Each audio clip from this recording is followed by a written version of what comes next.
Good morning, good morning! Grabe po ang init. At grabe din ang brown out. Ako, nakailan sa lugar nyo? 5. 4 yata. Pero yung pasabi ay 2 lang. Okay, at kaya tayo ng 9:30. Ay karaniwan ng brownout ginagawa yata alas 11 o ano. Okay po, at ako po'y kasama ninyo makikinig ngayon at pag-usapan ko si Pastor Brian. Dahil ang mga pastor po ay nag-retreat kahapon sa Tagaytay. Ang Tagaytay ay ganun din naman ang klima pala sa summer.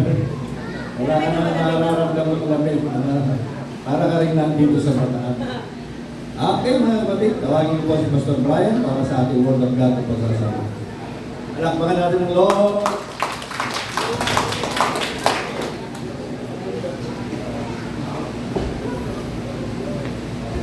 Praise God! Hallelujah! Magandang umaga po sa ating lahat. Sino ba dito may hangover pa doon sa ating nakaraang anniversary? Ano po? Napakasarap ang ating feeling. Napakaganda ng ating pakiramdam nung tayo ay nag-anniversary. Alam ko, bawat isa po sa ating kakaiba. Sino ba dito hanggang ngayon naaalala pa? Di ba? Yung ating team ay retro 80s. Pero, at the sense of new creation. Na? Kamel. Tuka mo na siya. Oo, nalimutan ko yung clicker. Ayaw ba siya? Ano na, ito na si Alter na natin. Okay. So yun, napakasarap ng feeling. Ano po? Ba't ako naalala ko pa ka, ay sino, swerte yung mga natin, makapapalad yung mga nanalo. At isa ako doon sa nanalo sa costume. Ano, ang nagdala sa amin ni Kuya Albert, yung wig namin. Yung pala yung magdadala. Di sana nagsipag-wig kayong lahat. Nanalo din. Ano po? At alam nyo, napakasarap sapagkat naniniwala tayo na napakarami pang taon ng ating pagsasamahan dito sa Lord Jesus Fellowship, Doña Francisca. At naniniwala po ako, mga kapatid, na yung mga susunod na henerasyon na andyan na. Ano yung mga kabataan natin nung lagi silang magkakasama, di ba yan? Ano ba? Kahapon nagdala sila. At kaya lang natin sila mga magulang. Ako, kinukonvinsi ko ay pinagtutulak ako pa nga, sige lumabas naman kayo. Diba? Kasi magpapasok ka na naman po. Next week, pasok ka na naman po. Magiging busy na naman pati yung mga estudyante natin. Lalo na yung ating mga teacher.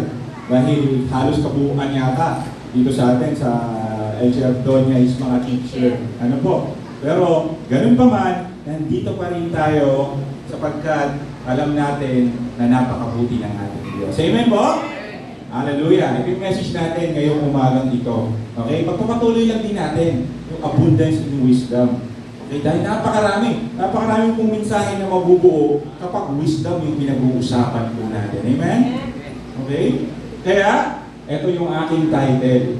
Dito. Next. Choose wisely. Okay?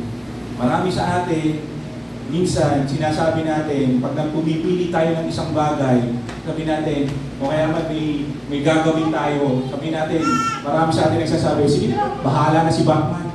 Di ba? May mga ganun sa atin di ba? Pero, pinakamaganda, alam mo pa rin kung ano yung pinipili mo. Yun ang pinakamaganda. At sa buhay natin, lalo sa akin, napakarami kong pinili na sa huli, pinagsisihan ko. Ano po? Napakarami. At alam ko kayo din, marami din kayong ganun, marami din kayong regret doon sa mga pinili nyo dahil hindi nyo pinag-isipan mabuti. Ano?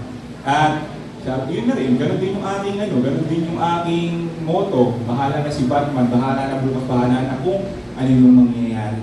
Pero ngayon, dito sa atin, sa Lord Jesus Fellowship pa lang, unti-unti, natututunan natin makita kung ano yung hinaharap na kailangan natin gawin. Di ba? Para merong daan o merong pattern yung ating pupuntahan. At naniniwala tayo, ang pupuntahan natin lahat ay pabuti tayo ng pabuti, paayos tayo ng paayos, at syempre, pa-bless tayo ng pa-bless. Dahil alam natin na ating Panginoon ay nasa atin. Amen? Hallelujah. Ayan. A man who chooses wisely. Okay? A person who chooses wisely is typically thoughtful, proactive, and future-oriented, focusing on long-term outcomes rather than instant gratification.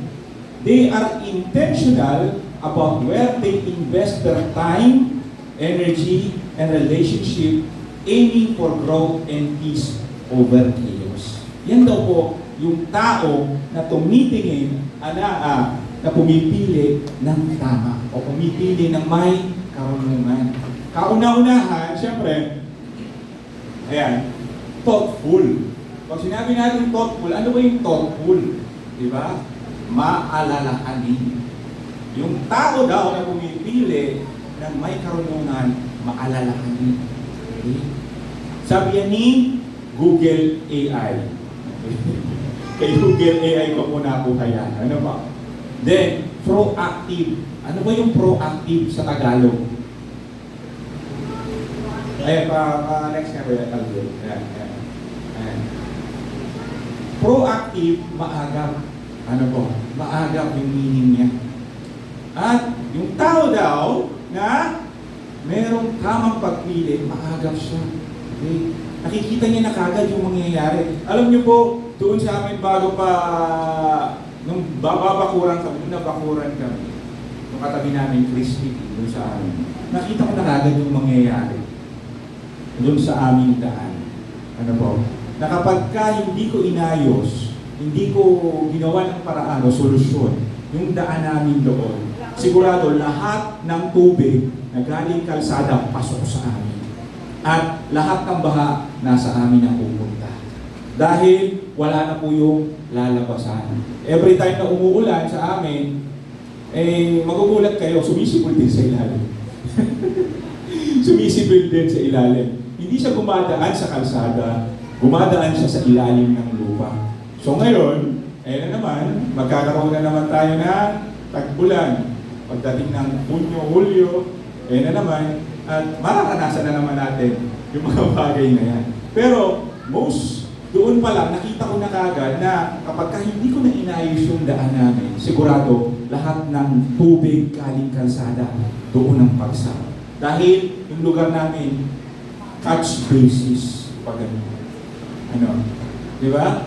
Nandun ka, naging maagap ako doon, sinulusyonan ko kagad, kaya ginawa ko, tinaasan ko na kagad dahil simula pa kahit tawag dito may mga kontra doon sa lugar namin, nakita ko na babahain kami lahat kapag hindi ko ginawa yung bagay na yun. Di ba? Na ano tayo, inaalala mo at the same time, maagap ka na yung makikita mo na kagad yung mangyayari. Para hindi na kayo mag-suffer na lahat. At alam ko, bawat isa sa atin, meron din tayong ganong klase ng pag-iisip na kung saan gusto natin maagapan isang bagay na makakaperwisyo sa atin. Di ba? Amen po? Okay. Sunod yan, yung maagap, mapagplano para sa kinabukasan. Futuristic din. Di ba? Pero, sa pagiging futuristic, para sa kinabukasan na may magandang pagtingin sa hinaharap. Napakaganda na sinabi ni Google dito. Tuwan-tuwa ako nung nabasa ko to. Ano po? Last Wednesday po o Thursday, nung sinata ko ni Paz, sabi ko, sige Paz, okay, copy. Diba? Nandito naman tayo eh. Sabi ko nga, ang ano ko dito, sa LJF Balanga, kaya ako dinala ng Panginoon dito, I am a backup to our pastor. At yun talaga yung aking pagtingin. Dahil naniniwala ako, dinala ko ng Panginoon dito last 2017 or 2018. Naghahanap kami ng church ni Abay ko, kasama si Tamer na ng time na yun. And inaimbatahan kami ng mga kaibigan namin mga pastor na doon na lang kami mag-house church sa kanila. But I chose na pakinggan kung ano yung boses ng Panginoon na nilalagay niya sa ating puso. At doon, sinabi sa akin ng Panginoon at lagi ko naman nababanggit na napanaginipan ko si Ate Maylin.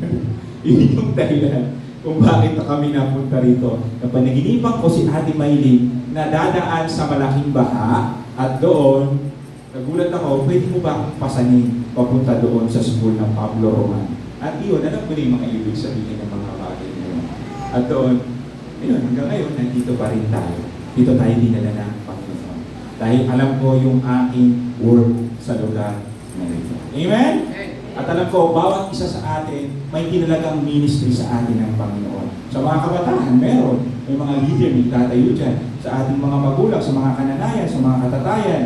Okay? Sa mga elders natin, meron tayong kanya-kanyang ministry na nilagay ng Panginoon. At doon, patuloy natin i-equip yung ating mga sarili para sa ganon, maging gagamit-gamit din tayo dito sa ating simbahan. At makita ng mga tao sa labas na napakasarap pala maging kabahagi ng simbahan ng Lord Jesus Palanga, Doña Francisca. Amen? Yun po. Nandito tayo eh. May kanya-kanya tayong work dito eh. Kaya tayo nilagay ng Panginoon dito upang maging mabuting halimbawa sa mga tao sa labas. Di ba po? Dahil ang mga tao sa loob ng simbahan ito naniniwala na mabuti lang ang ating Diyos 24/7. Amen po? Palakpakan naman natin ang ating Panginoon. Yan. Punta na tayo sa Proverbs chapter 1 verse 1 to 6. Okay. Sulat ni Haring Solomon. Diba? Kailan naman natin si Haring Solomon eh? Siya yung isa sa pinakamatalinong tauhan o hari sa kasaysayan ng Biblia. Manapas siya yung pinakamayaman, sabi. Diba? Sa kasaysayan ng Biblia ng mga hari ng Israel, siya yung pinakamayaman. At siya yung isa sa pinakamatalino. At dito, siyempre, sa kanyang mga kawikaan, napakarami niyang itinuturo dito. Pero, nandito tayo ngayon, babasahin natin, ano? The Proverbs of Solomon, the son of David, king of Israel. To know wisdom and instruction, to discern the sayings of understanding, to receive instruction in wise behavior, righteous, justice, and equity. Next. Okay. To give prudence to the naive, to the youth knowledge and discretion. A wise man will hear and increase in learning, and a man of understanding will acquire wise counsel. Ito, yun yung number 5. Pinulahan ko siya kasi napakaganda niya. Kung ating pagbubulay-bulayan. A wise man will hear and increase in learning, and a man of understanding will acquire wise counsel. Okay?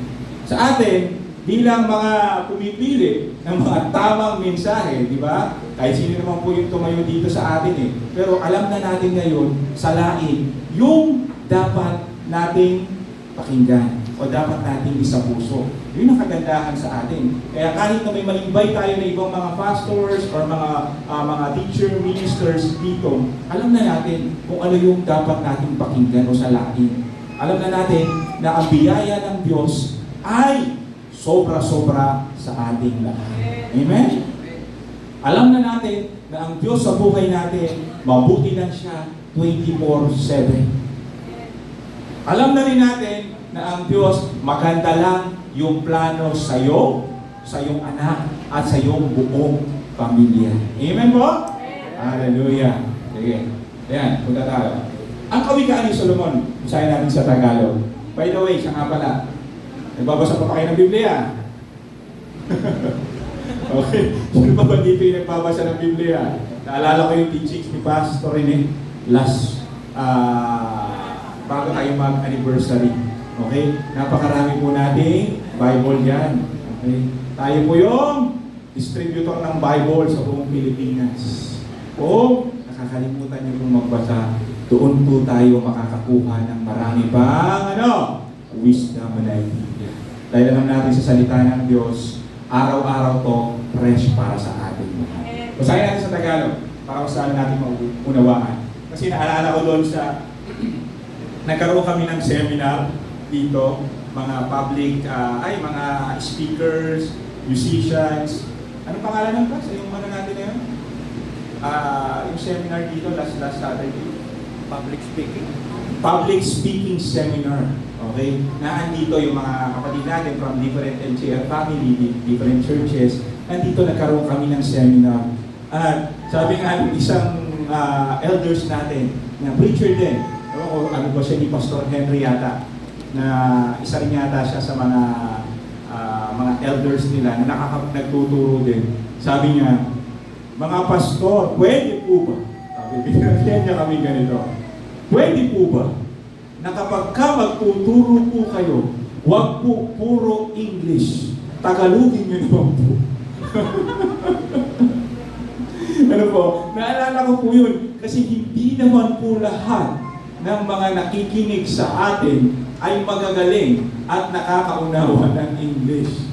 Pwede po ba gawin nyo na lang Taglish o magkaroon kayo ng English, magkaroon din kayo ng Tagalog na verse. At yun po, kaya napakasarap din po na meron ganong advice. Totoo nga naman, di ba?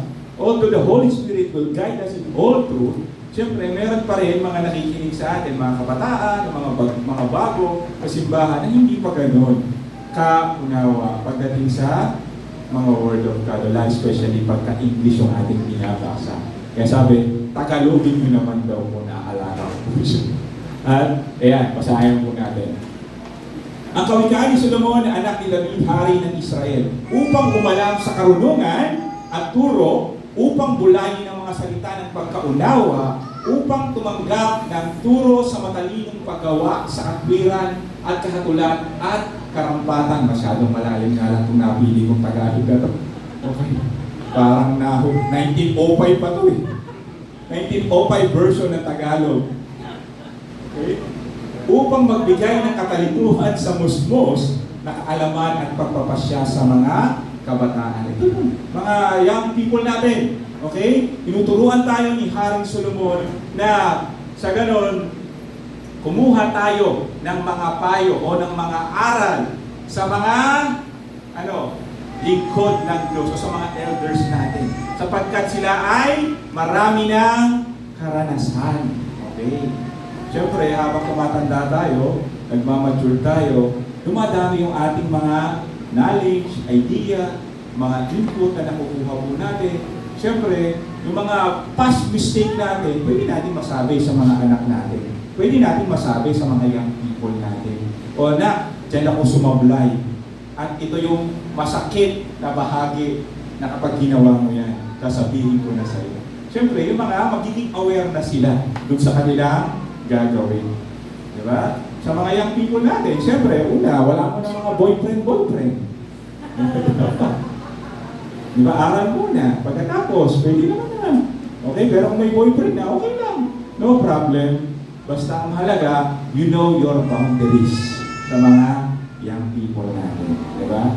Hindi naman bawal dito sa atin yun. Pero siyempre, kung may i-advise kami mga elders sa inyo, kami mga nakatatanda sa inyo, tapusin niyo muna yung inyong mga pag-aaral. Pero at the same time, wala pong masama na magkaroon ng boyfriend o girlfriend. Kasi lahat tayo ay dumaan diyan. Yun po wala kami pinapatamaan kabataan natin, wala tayong pinapatamaan dito Simple advice dahil alam natin na minsan ay hindi natin naiisip yung mga ginagawa po natin. Okay? Sige. Verse 5, napakinggan ng pantas at lalago sapagkat tuto at ang taong may unawa ay magtatamo ng matalinong payo. Okay? Upang umunawa ng kawikaan at ng kahulugan ng mga salita ng pantas at ng kanilang mga talimhaga. Ang takot sa Panginoon ay pasimula ng kaalaman, ngunit kinabubuutan ng mga karunungan at turo. Okay? Diba? The wisdom of the Lord, diba? The fear of the Lord, doon nagsisimula yung wisdom. Pero hindi mo naman kailangan katakutan ng Diyos.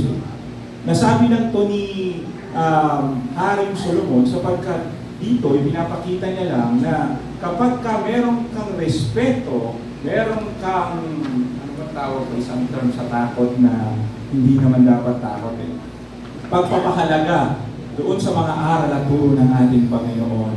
Yan, malalayo ka sa kapahamakan. Yun ang pinaka-best essence ng sinasabi ni Haring Solomon sa atin. dito, especially dito sa ating mga young people. Pakinggan ninyo ang payo ng inyong mga magulang, pakinggan ninyo ang advice ng mga nakatatanda sa inyo, sapagkat mas alam na nila yung mga bagay dahil papunta pa lang kayo, pabalik na kami. Pero sasabihin ng mga young people, bakit hindi ko kayo nakasalubong? Kayo na lang. Bakit hindi tayo nagkasalubong? Siyempre, yung daan namin papaganto, yung daan yung papaganto. Diba? Pero, ang kagandahan nito, tinuturuan tayo ni Haring Solomon na makinig tayo sa advice ng mga nakatatanda sa atin. Amen? Palakpakan natin ang Panginoon. Sige, punta pa rin tayo. Where no counsel is, sabi ni Haring Solomon sa Proverbs 11:4, where no counsel is, the people fall, but in the multitude of counselors, there is safety. Okay? Kung may papakinggan ka, mga kapatid, dapat hindi lang isa. Dapat two or more. Kasi sa maraming, ano yung counselor sa Tagalog? Tagapayo, okay? Sa maraming mga tagapayo, mas marami kang makukuhang idea. Diba may kasabihan nga tayo? Two heads are better than one. Kaya mas maganda na kung saan meron tayong pinapakinggan, especially yung ating mga nakatatanda. Siyempre, tingnan mo din yung buhay nila first. Mabuti ba to o nakakasama? Okay? Next. Mapapalad ng mga tao na pinipili makinig sa mga taong makadiyos. Yun, totoo. Ngunit, bangmang ang mga tao pinipili makinig sa mga taong hanapin. Okay, yun mga tinatawag natin yung mga kwentong kutsero, kwentong barbero. Yun yung mga tinatawag na nakikinig daw doon sa mga taong hangal. Okay? Pero mapapalad yung mga taong nakikinig sa mga tao ng Diyos. Dahil yung binibigay nila sa atin, walang iba, kundi yung mga salita ng Diyos na nasasaad sa Kanya kasulatan. Next. Yan. Kaya mahalaga sa bawat anak ng Diyos na meron tayong mga tamang tao na mahihinga ng payo. Tingnan nyo mga tamang tao na mahihinga ng payo, lalo na sa panahon ng mga mabibigat na pagpapasya.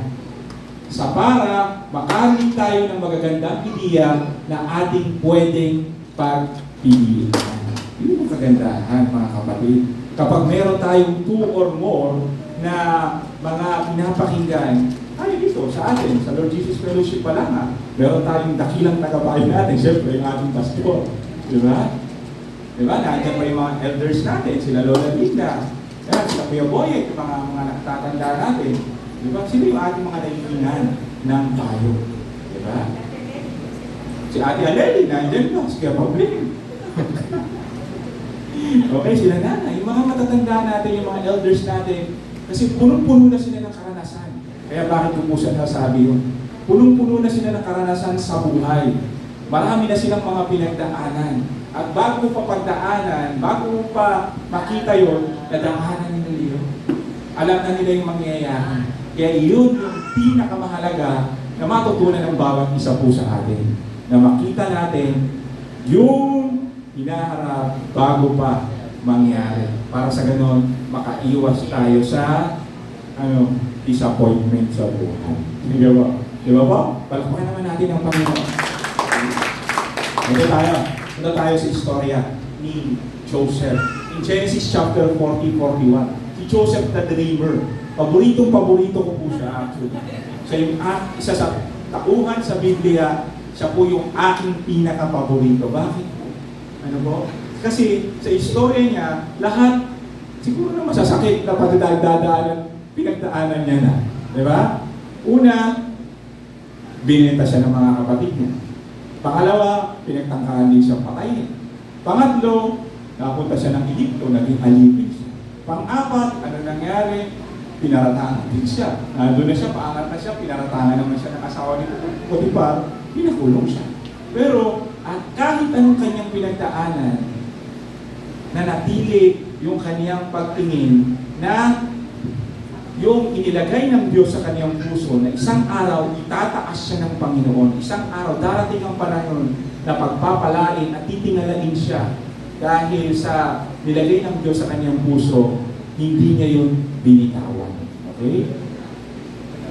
Maganda sana kung mababasa natin ang buo. Okay? Hindi ko na siya nilagay kasi sobrang haba niya. Pero pagdating sa bahay, mga young people, mga kapatid ko, basahin niyo uli natin in Genesis chapter 40-41. Okay, pakibalik natin. Okay? Joseph interprets the dreams of Pharaoh, officials, and Pharaoh himself, leading to his appointment as a second in command in Egypt. Alam niyo mga kapatid, si Joseph, nung panahon niya, nung nandun siya sa kulungan, balikan lang natin para doon sa mga kabataan natin. Alam ko, marami sa atin alam na yung istorya na to, pero siyempre, para in the benefits din sa mga bata. Ang istorya ni Joseph, nung panahon na nakulong na siya, nung si Potiphar, yung asawa niya, talaga nagkagusto sa kanya at inakusahan siya, nakulong siya, doon dumating yung blessing sa kanya. Ano po mga kapatid? Doon dumating. Kapag saan ka nakakita, even sa kulungan, inangat siya ng Panginoon. Naging isa rin siya sa pinagkakatiwalaang mga gwardiya doon sa lugar na yun, kahit sa kulungan. Lahat ng kanyang puntahan, pinagpapala. At even yung kulungan, doon sa kanilang panahon, nagkaroon din ng kaayusan. At doon sa panahon na yun, alam natin, dumating na ngayon yung dalawang pinakamataas na trabahador ng Pharaoh. Yung isa yung kanyang hepe at yung isa naman yung kanyang master baker. Okay? At doon naghalit yung Pharaoh sa dalawa na yun at sila ay kanyang pinakulong. At nagkaroon sila ng panaginip na nandun sila sa kulungan. At ininterpret iyon ni Joseph na klaro, tama, at higit sa lahat, saktong-sakto. Diba? Nagkaroon sila ng panaginip na sa loob ng 3 araw, yung isa, nakaharap siya sa Pharaoh, sinasabihan niya ng wine sa cup, at yung isa naman, nakapanaginip naman din, na tinutukak ng mga ibon yung kanyang ginagawang inabang. At in 3 days, doon sa kanilang pagkakakulong na yon, after ng 3 araw, nangyari yung sinabi sa kanila ni Joseph. Yung isa, nakabalik sa palasyo ng Pharaoh, at yung isa naman, pinugutan ang ulo at pinakain sa mga ibon. Okay? Yun yung istorya na yun. At sabi ni Joseph doon sa chief, sabi niya, huwag mong kalimutang sabihin sa Pharaoh na nandito ako, isang Hebreo na walang kasalanan na ibinenta. Sana sabihin mo sa Pharaoh pagdating ng pag nakalabas ka na sa lugar na to. Pero in the long term, nakalimutan din nung hepe. Ano po? Nakalimutan din nung hepe. Yung pangako niya kay Joseph. At 2 taon, nung nagkaroon ng panaginip na nakakatakot yung Pharaoh, doon lang niya naalala na meron pong isang Hebreo doon sa kulungan na nakakapag-interpret ng mga panaginip. At ipinitawag ngayon ng Pharaoh si Joseph at doon ininterpret niya kung ano yung panaginip ng Pharaoh. Diba? Una, nagkaroon ng 7 matatabang ano yun? 7 matatabang kalabaw ba yan? Baka. Okay. 7 matatabang baka at nagkaroon ng 7 payat na baka. At doon, pagkatapos doon, nagulat ng Pharaoh, kinain ng payat na baka, yung matatabang baka. At pagkatapos doon, nagkaroon na naman siya ng panaginip. At meron na naman, merong uhay ng parang trigo ba yun? Palay? Okay? Trigo na kung saan tumubo 7 na masasagana at yung isa na naman 7 na wala naman. Okay? At doon nagkaroon talaga siya ng burden. Alam niya na merong pinapasabi sa kanya ang Panginoon. Pero doon mo mapakikita na kahit ang Diyos nangungusap din doon sa Pharaoh. Yun nga lang, hindi niya alam kung ano yung interpretasyon ng kanyang panaginip. At mapalad ang Pharaoh sapagkat naandoon sa kanlungan niya si Joseph. At doon, pinili niya si Joseph na mag-interpret ng kanyang panaginip. And then, yun na, nangyari na yung dapat mangyari. Next, ito nakita natin. Ayan. Binigay ng Pharaoh yung kapahamalaan kay Joseph sa picture na yan. Ang tawag sa kanya, ano ba yung tawag sa kanya? Yung Egyptian name niya, Sephenet-Pener. Okay. Na ang ibig sabihin ay aming tagapagligtas. Naging tagapagligtas ng Ehipto si Jose. Okay? At ginawa siyang gobernador, ikalawa sa pinakamataas sa buong Ehipto. Next. Ipinapakita sa istorya na ito na kahit ang pinakamakapangyarihang tao sa Ehipto, nangangailangan din ng taong makadiyos. Amen? Nangangailangan din siya ng taong makadiyos para hingian ng mabuting payo, para pamahalaan ang paparating na malaking krisis na parating at hindi siya nagkamali sa kaniyang pagpili. Yun, yung Pharaoh. Yun yung parao ng kaniyang panahon. Di ba? Eh, sabi sa kanya, in-interpret na ni Joseph yung kanyang panaginip Alam niya na yung mangyayari. Pero hindi niya alam yung gagawin. Di ba? Hindi niya pa rin alam yung kanyang gagawin. Kaya, nung sinabi ni Joseph yung mga dapat niyang gawin, doon siya humanga sa katalinuhan ni Joseph. At umili siya ng tamang tao, at ang tamang tao na yun, walang iba kundi si Joseph. At pagkatapos nun, nangyari na nga yung lahat ng mga kaganapan. At hindi siya nagsisi sa kaniyang pagpili. Dahil naligtas sa kagutuman ang buong Ehipto noong kaniyang panahon. At lalo pa, doon yata dumami lahat ng ginto. Kasi ang palitan niya yata ng panahon na yun, isang sako ng palay o trigo ay katumbas ng isang sakong ginto. Di ba? Ganun ka. Ay parang, hindi mo naman kasi makakain yung ginto. Di ba? Makakain mo ba yung ginto? Di ba? Ganun ang mga palitan ng kanilang panahon. Siguro, sa atin, magkano ba yung bigas natin ngayon? 1-2. Okay, 1-2. Baka sa kanilang panahon, yung presyo ng bigas o yung mga isang sako na yun, baka 100,000 yata yung presyo. Ano po? Dahil sa sobrang kagutuman. Kasi hindi mo naman makakain yung mga material na bagay. Di ba? Pero, ganun pa man nakita at ipinakita ng Panginoon kay Joseph, yung siya yung gagamitin niya para iligtas yung buong Ehipto at yung kanyang buong sambahayan. Next. Hindi po next. Kaya hinirang niya si Jose para pangasiwaan at paghandaan ng mga dapat gawin paghahanda sa parating na malaking krisis dahil nakita niya ang kakayahan at katalinuhan ni Jose. Next na tayo. Yan. In Matthew chapter 5 up to chapter 7, ito yung pinaka maganda. Okay? The greatest counselor, ito yan, yung ating Panginoong Jesus, the King of Wisdom, give all the good counsel in His sermon on the Mount. Tinatawag natin, Sermon on the Mount. Dito pinakita ng Panginoon, lahat ng mabubuting payo o pangaral, nandito na, ibinigay na ng Panginoon dito sa Sermon of the Mount. Nandito na lahat. Sinabi niya, mapapalad yung mga ganito, mapapalad yung mga ganito, mapapalad yung mga ganito. Okay, di ba? Nandiyan na lahat. Matthew chapter 5 up to 7. Balikan natin sa ating pagbabasa. Nandiyan na lahat nung kailangan din natin na aral o payo. Nandiyan lahat sa payo ni Panginoong Hesus. Ultimo sa pagbibigay na andyan. Di ba? Pag magbibigay daw tayo, kailangan bukal sa ating puso. Dahil hindi naman tinitingnan ng Diyos yung amount. Ang tinitingnan niya yung merong bukal na puso ng pagbibigay. Hindi lamang sa simbahan, kundi sa mga kapatid natin. Diba? Naalala ko namin ang hihingi ng isang araw.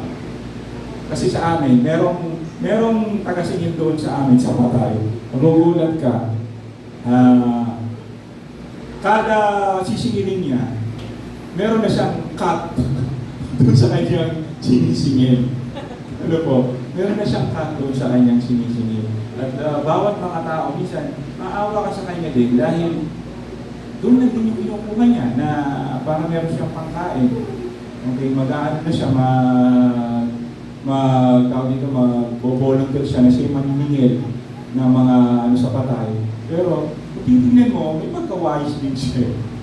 Ano po? May pagka-wise din siya kasi nakakakuha pa rin siya ng source na meron siyang pangkain o pangbigay sa kanya. Although mali, pero may pagka-wise pa rin siya dahil volunteer lang, walang sahod sa barangay, pero at the same time, kumikita siya. Diba? Pero mali naman. Pero kung tutuusin, dapat bibigay niya ng dapat lahat yun. Diba? Pero ganun pa man, hindi ko rin siya masisi dahil wala siyang ibang pinagkakakitaan na trabaho.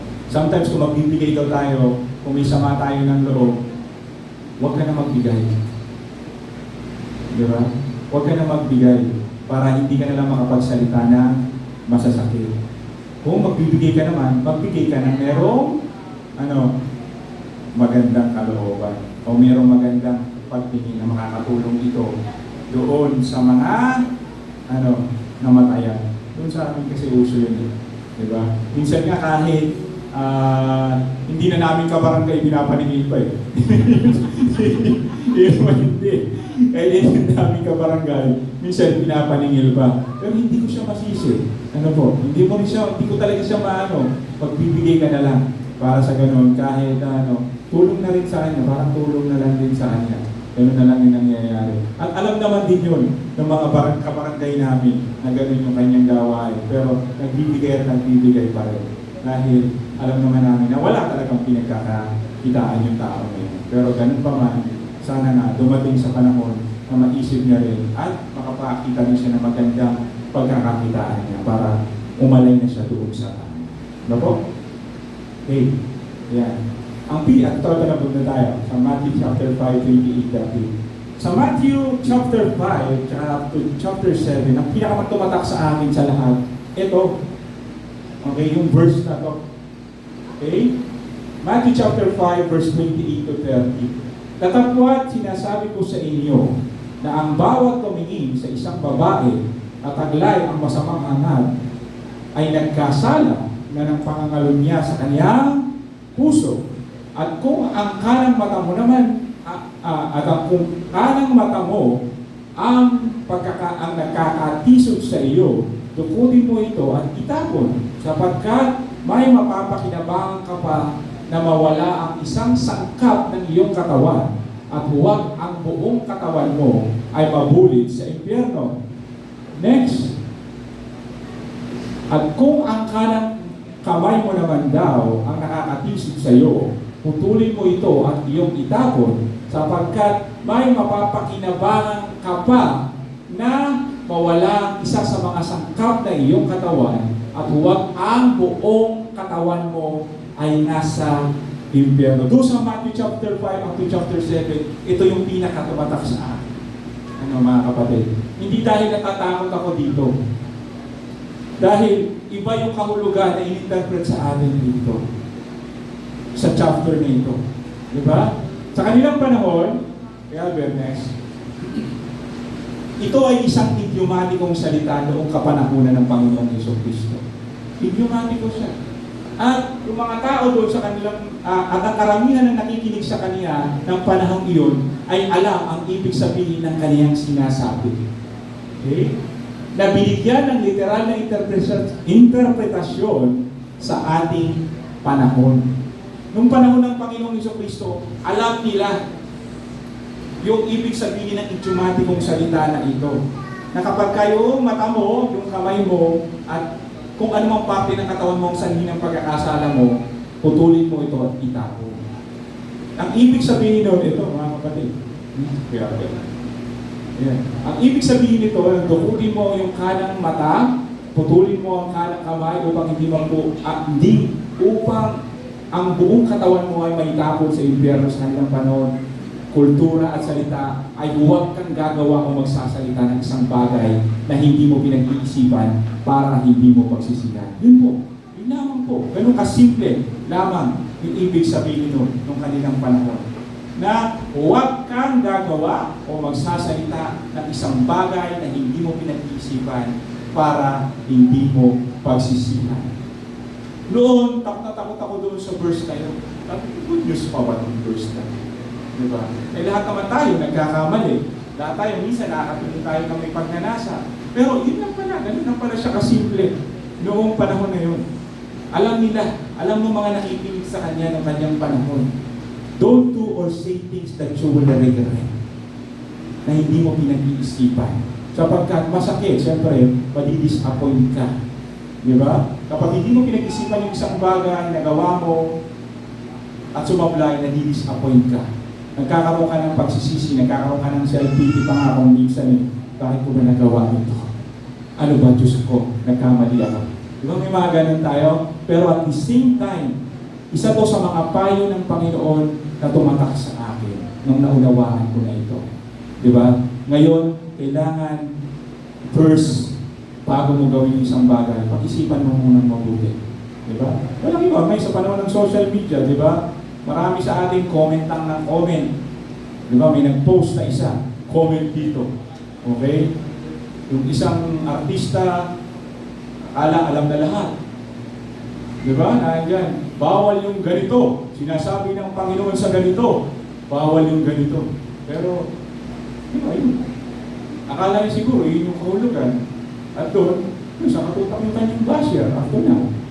Di ba? Makita pa lang sila, isa yung pinag-uusapan, prophet, pare, buwang, iba-iba yung kanyang tawag sa kanya. Pero ganun pa man, alam na natin na kailangan pag-isipan muna natin mabuti yung isang bagay bago natin gawin.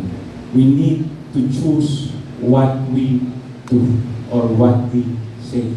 Kaya, choose wisely. Amen? Hallelujah. Palakpakan naman natin ng Panginoon. Okay? Tumalatapos na tayo. At magandang pag-isipan muna natin mabuti ang dapat nating piliin gawin para malayo tayo sa kahihiyan at maging payapa ang ating mga isipan. Yun yung gustong ipaniwatig ng Panginoon. Kailangan, gusto mo maging payapa, isipin mo muna yung dapat mong gawin bago mo gawin ang isang bagay. Amen? Hallelujah. Next, dahil iyan ang halimbawang pinakita sa atin ng Panginoong Hesus sa panahon na gusto siyang siluin o huliin ng mga Eskriba at mga Pariseo sa harapan ng maraming tao, silang lahat ay napahiya dahil walang sino man sa kanya ang may karunungan para higitan siya sa kaniyang kaalaman. Yun, katotohanan doon mga kapatid. Diba naalala nyo? Nung gusto siyang siluin dahil sa buwis, lahat sila, after nun, nanahimik na. Wala nang gustong huliin siya o siluin siya nung kaniyang panahon. Sapagkat alam nila, hindi ko kaya yung karunungan nung taong ito, nung kaniyang panahon. At alam ko nga, isa sa mga tao na gustong humuli sa kanya nung kaniyang panahon, doon na gusto siyang huliin sa pamamagitan ng buwis, walang iba, si Nicodemus. Si Nicodemus. Isa siya doon sa nagplat para siluin si Jesus doon sa pagbabayad ng buwis. At nung kinagabihan, ano nangyari? Lumapit siya sa Panginoong Hesus nang nakatago at nagtatanong kung paano makapasok sa kaharian ng Diyos. Once na isang tao, nakita mo na mas matalino sa iyo yung tao na yun, maa-attract ka doon. Doon ka lalapit. Doon ka hihingi ng payo at doon ka magkakalat ng maraming idea. Tama po ba? Di ba? At si Nicodemus nung kanyang panahon, nakita niya kakaiba yung taong ito. Siguro nga sa kanyang palagay, sa kanyang puso, ito na yung ipinadala ng Diyos para tayong mga taga-Israel ng kanyang panahon ay maligtas. Pero hindi niya pa rin naunawaan na ibang kaligtasan. Hindi pa sa pananakop ng Roma, sila ililigtas. kundi sa kanilang mga puso, isipan, para maging payapa yung lahat ng meron sila. Amen po? Palakpakan natin ang Panginoon. Hallelujah. At dito na tayo magtatapos.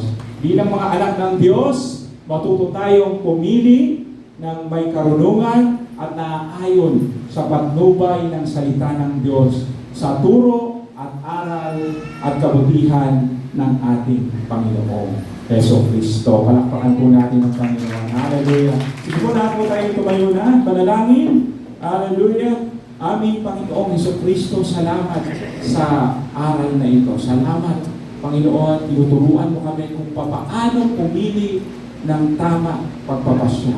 Tinuturuan mo kami kung paano tumingin sa iyong salita, kung paano kami humingi ng payo sa aming mga nakatatanda, sa mga pinagdaanan na, Panginoon, yung mga sitwasyon sa buhay. At thank you sapagkat tinuturuan mo kami araw-araw at patuloy kami narito, Panginoon, makikinig lamang sa iyo sapagkat alam po namin na lahat, Panginoon, ng aming tatahakin kapag ka sa iyo kami nakinig, sapagkat sa iyo kami sumunod, alam po namin lahat ito ay tama at lahat ito ay mapagbibigyan mo ng katuparan yung aming mga ninanais ng aming mga puso. Kaya thank you, aming Panginoong Kristo sa umagang ito. Ikaw lamang aming Ama ang mapapurihan at maparangalan sa pangalan ng iyong anak na si Kristo. Tayong lahat magsabi ng Amen. Amen.